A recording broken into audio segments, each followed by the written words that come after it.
салом алейкум ҳамдиёрони азиз, аъзоини гурӯҳи ангур ва боғ.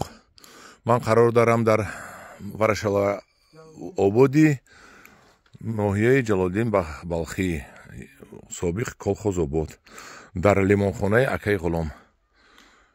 Лимонхона Акаи Ғулом, лимонхона чанд ба чанд аст?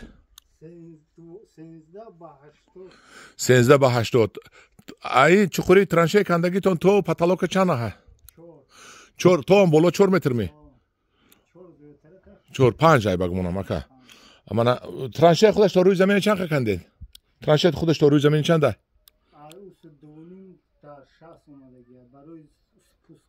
ها دوینیم اون طرف برامده اینجا 60 برای آب خوردن. دیوالا چند متر برداشتگی تو؟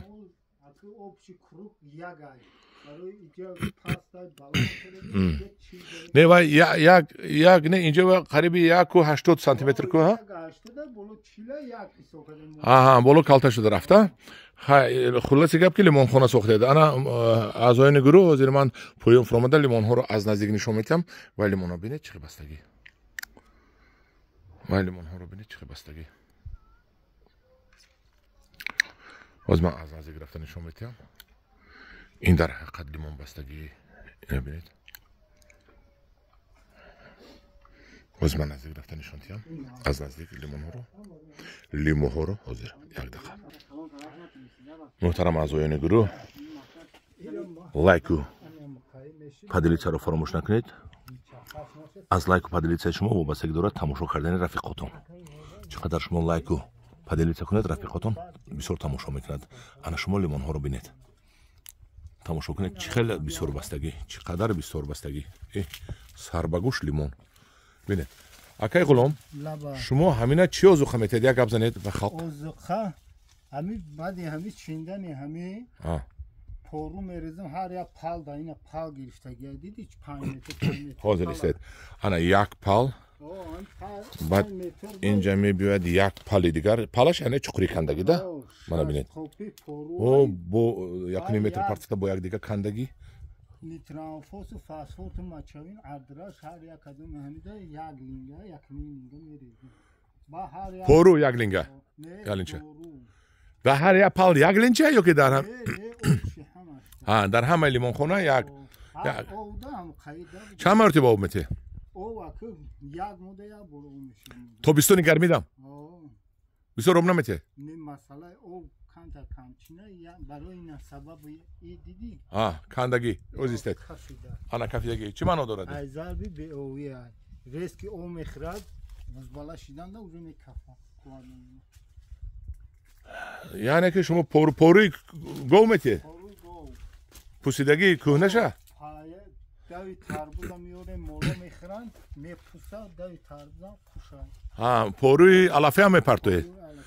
ماچوین بهار میتید؟ ماچوین او بهار اما فوسو نیترام فوسو وای چیزا چی؟ اورم بعد همی چیندن امورا لغت بعد چیندن ابرسکا کی میکنید شما؟ ابرسکا یک بار کدگی اینا هودی گوجاش ابرسکا میکنید کنی گفتن؟ نگاه که این همیجا 6 هفته دتشم میمونیم ای موباینا هوی کده رفتن میگیره اینا هوی کدی اینا نگاه که همدیران عزیز منو ببین من اینجا بریدن 10 سانتی متر رو اونجا با پنجه میزنن با هم تام رفتن میگیره این واسه خام زدگی همش بستگی یعنی من پویوم دگور ابرسکا نمیکنید این جنگل را انا جنگل کای اینم بعد چیندن موبایلش هوی کردن معنیش این که یک چند تاگیش میگیرید میبرید میگیرید نودورا همدیران عزیز فهمیدید نودوهی یعنی خیلی جنگل بودگی شو بعد چیندن بعد اینو گرفته تنوک میکردن یعنی که انا همیجا اگر 10 نوده کشول باشد 4 تاشا میگیرم همدیران عزیز من خودم هم میدونم با یک مرتبه دیگه پرسیده به شما میفهمونم انا حاضر من همدیران عزیز اینا بینید در با خیلی خوب است لیمون رو بینید لیمون رو بینید یک مرتبه کنده فروخته دکه غلام یک مرتبه کنده فروختن علاقه دیدید یک مرتبه علاقه کنده فروختن این لیمون رو و چقدر بسیار دارد این طرف رو بینید این اگر تخمینا یک ماه پس نچینید اومدن آور گیرید اگر بی نهایت کارتینکای ناز بهترین نشود نمی‌نید. این ته به ته لیمون.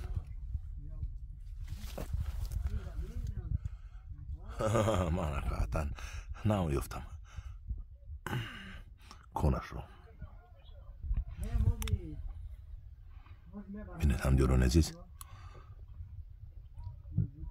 چشم آدم راحت میکند از این لیمون ها. ببینید چقدر بسیار لیمون دارد.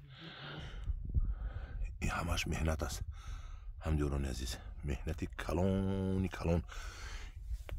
در پشت این لیمون مهنت ایستادگی.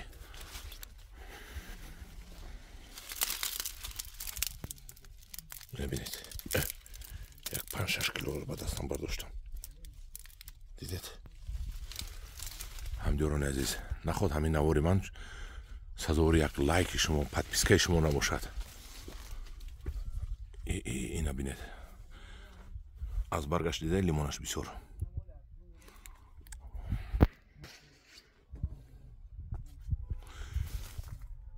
بوز بالا کلان لیمون ها لیمو اینا بینید لیمو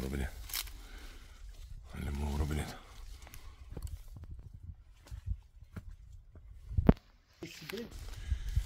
نبینید یک مرتبه چینده فروختید. هفده چینده فروختید. رحمت اوشتون شود. این خیر مهنت میکنید، اینقدر مهنت میکنید شما، اینقدر عذاب میکشید. این را داروی با مقابل شیره و شکرک و بیلاکریل که چی میزنید؟ اسفید با چی؟ 4% با چی؟ دیگه هیچ. اسفید این دیگر دارو هست و 4% دیگر دارو هست. دونست مونید که مقابل حشرات هوایی رو میزنه. 4% برای تورتنک بوده است و اسفید برای شکرک. همدیگران عزیز بسیار با من سوال میتید چی دارو زنم؟ من دیدید اسفید تو انا 4% نام همین خیلی دارد. 4% تنش نیسوندگی است. من ببینید این از زمین بلند پال کردگی است. هر کس هر خیل لیمون پرور بوده است. انا ببینید اینجا که کم آب بوده است تابستان بیچاره عذاب میکشن از بی آبی، لیکن بی آب اینقدر بسته است. انا ببینید چنان بسته است همینجا که اینجا داشت شکست است. دیدید از دستی بستن شکستگی برای همون در درست خیدگی اینجا خیدگی اینا توبونده سیخیده نه. اینا بینید که توبونده همونجا موندن بالای ویده که این نشکنند و بعد پویا نمیزنید سیم کشید. سیم اکا دست مانه رسید همین سو میکشید. اینا بینید لیمون رو بینید همدیگران عزیز. همه نوار برای راحتی چشم شما است، برای چشم شما است، راحتی چشم شما است. تماشا کنید، راحت کنید. من در خدمت شما. من اینجا را بینید حمیل بستگی.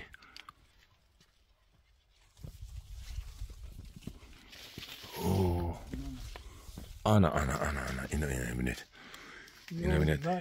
یک تنه این چند ساله لیمون اینجا با؟ ها؟ 2 ساله لیمون. همین 2 ساله لیمون. دویم سال بس حاصل داد. یکم سال داده دویم سال دم. دویم سال همین قدر حاصل داده شما؟ همدیگران عزیز من باید باور نکنم، اینه که باور میکنم چون که چی دروغ میگه همین مردک. برای چی باور نکنم بود؟ برای اون که در 2 ساله این خیلی لیمون پروریدن. این بینهایت یک پروفسیونالی کار خود، یک دوستدار کار خود بودن در کار که 2 ساله لیمون انم قدر لیمون ها بندد. هر یک تا این چند کیلوگی بستگی تخمینا. باز این نمیدونم هیچ گفتاد نمیتونم. کنی برو اینا ببینید حمل لیمون بستگی. این سورت مایر باشه. نمیدونم کدوم سورتش رو نمیدونید. این همدیگران عزیز این اکای غلام من اکو 2 جوره دارم.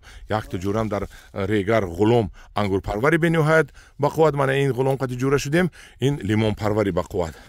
اینا ببینید.